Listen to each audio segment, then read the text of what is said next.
Kenapa kalau azan berkumandang suara anjing melolong? Oh, karena anjing-anjing melihat setan pada kabur. Jadi anjing bisa ngeliat setan, Pak Ustaz? Bisa. Saya pengen ngeliat setan, ganti pakai mata anjing. Oleh sebab itu kita nggak perlu ngeliat setan. Kalau ada orang yang bisa ngeliat setan, Ustaz, saya tadi malam ngeliat gondoruo di rumah saya. Kamu sudah matanya dimasuki setan, maka kamu mesti diruqyah. Tapi yang bisa melihat setan, matanya sudah dimasuki setan. Karena hanya sesama setan bisa melihat setan.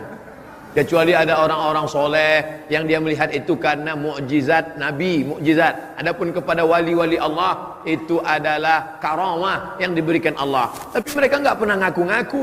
Ini baru sholat 2 hari udah bisa melihat setan di belakang. Tadi malam saya pulang pengajian Pak Ustaz, berat sekali. Saya lihat ke belakang, ada sundel bolong numpang 2. Emang dia nggak ada kerja lain mau numpang?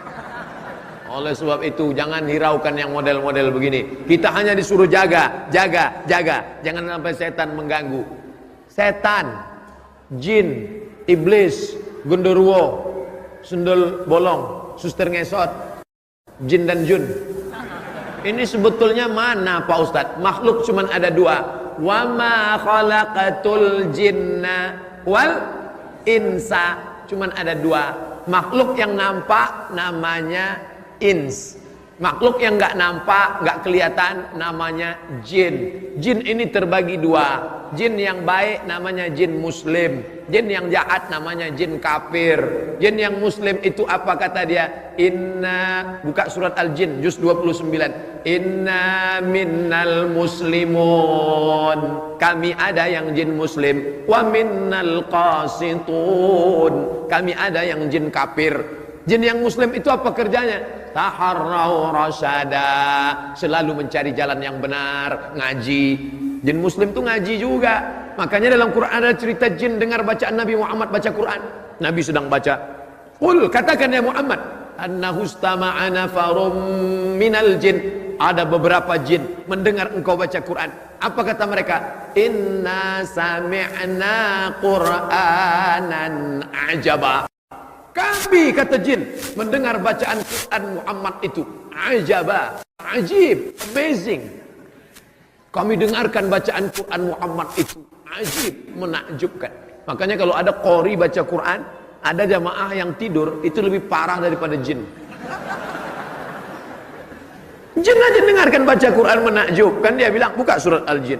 Tapi ada jin itu jin kafir. Yang jin kafir itu apa kerjanya? Kanu li jahannama hataba. Mereka akan menjadi bahan bakarnya, kayu bakarnya api neraka. Jin yang baik muslim, jin yang nggak baik kafir. Ustaz nunjuknya jangan ke depan lah, oke ke belakang. Jin yang baik muslim, jin yang nggak baik kafir. Jin yang kafir inilah disebut dengan syaiton. Induknya iblis. Komunitasnya jin. Yang baik muslim, yang nggak baik kafir.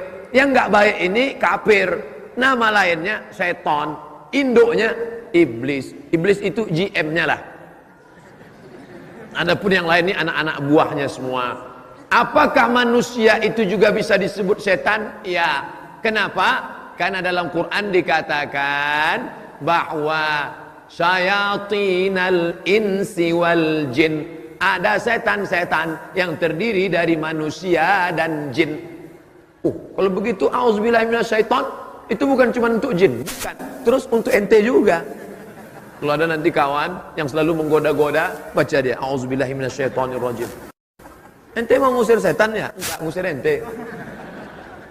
Kalau yang menggoda kita itu adalah jin, insya Allah kita baca ayat kursi dia kabur. Tapi kalau yang menggoda kita ini dari kalangan ins, kita baca ayat kursi, dia lebih hafal dari kita. Maka dalam Islam diajarkan, jaga ruh ini jangan sampai mati. Masih berdetak jantung, ruh masih ada di dalam. Sampai kapan ini? Sampai akhirnya janjimu sudah habis Abdul Somad, maka ruh itu pun keluar. Dari mana dia? Berawal dari ujung kaki. Minal asfal. Asfal artinya bawah, bukan aspal. Minal asfal, dari bawah. Mengalir dia naik ke atas. Mengalir dia naik ke atas. lalu kemudian dia pun keluar dari atas, lalu kemudian mata melihat. Makanya orang yang mati meninggal itu matanya melotot melihat. Apa yang dia lihat? Ruhnya keluar.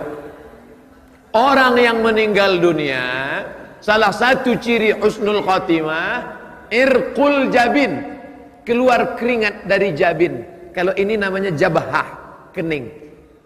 Kalau ini namanya jabin, yang di atas jabin. Kalau gabin, roti. Ini jabin namanya. Salah satu ciri husnul khotimah, irqul jabin, berkeringat bagian atas alisnya.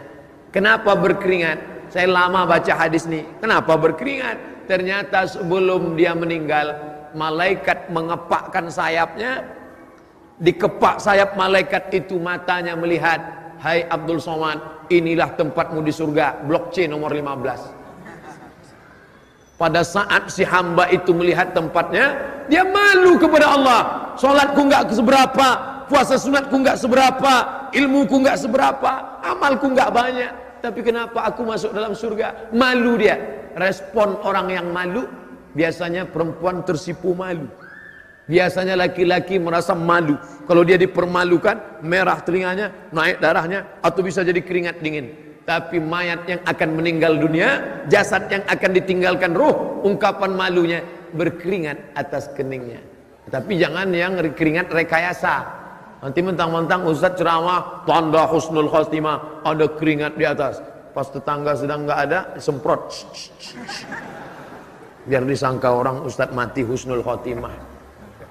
Kan itu maksudnya. Nggak perlu kita pencitraan-pencitraan. Ini nanti sampai mati pun pencitraan. Dipoto, alhamdulillah ada keringatnya, sampai melebar ke wajah lagi.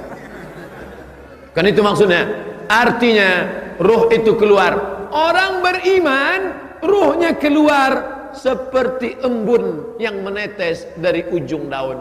Ini daun, pada saat tengah malam embun turun awan ke bawah, lalu kemudian berkumpul dari sisi-sisi daun, menetes di ujung daun. Embun menetes ke bawah, daun tidak ada yang ranting patah, daun tidak bergoncang.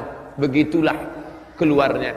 Tapi bagi orang yang berdosa, seperti duri ditarik dari kain, dari kulit yang basah. Masuk duri ke dalam kulit, ditarik.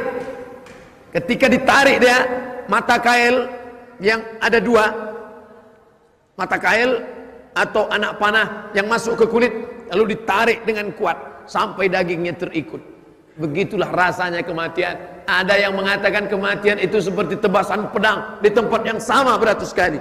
Ada yang mengatakan kematian itu seperti mata kail pancing ditarik dari kulit yang basah. Ada yang mengatakan kematian seperti kambing yang dikuliti hidup-hidup. Semua menceritakan itu kepada Nabi Muhammad sallallahu alaihi wasallam. Makanya selalu kita berdoa, Allahumma hawwin alaina fi sakaratil maut. Ringankan kami ya Allah saat sakaratul maut, karena kami tak tanggung takutnya untuk merasakan itu semua.